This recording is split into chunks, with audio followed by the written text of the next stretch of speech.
শুক্রবার ভোর ৫টা থেকে দুপুর ১টা পর্যন্ত নদীবন্দরগুলোর জন্য দেওয়া সতর্ক বার্তায় জানানো হয়েছে, খুলনা, বরিশাল, পটুয়াখালী, নোয়াখালী, কুমিল্লা, চট্টগ্রাম এবং কক্সবাজার অঞ্চলের উপর দিয়ে পশ্চিম বা উত্তর পশ্চিম দিক থেকে ঘন্টায় ৪৫ থেকে ৬০ কিলোমিটার বেগে অস্থায়ীভাবে দমকা অথবা ঝড়ো হাওয়া সহ বৃষ্টি বা বজ্রবৃষ্টি হতে পারে।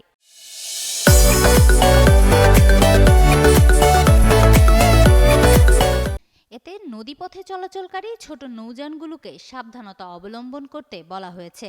পরিস্থিতি বিবেচনায় এসব এলাকার নদীবন্দরসমূহকে ১ নম্বর সতর্ক সংকেত দেখাতে বলা হয়েছে।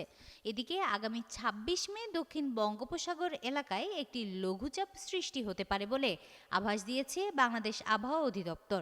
বঙ্গোপসাগরের লঘুচাপের অনুকূল পরিবেশ তৈরি হতে আগামী কয়েকদিনে বৃষ্টিপাতের পরিমাণ কমবে এবং ১ জুন থেকে দেশে মৌসুমী বায়ু প্রবেশের সঙ্গে সঙ্গে বৃষ্টিপাত বাড়বে বলে জানিয়েছে সংস্থাটি।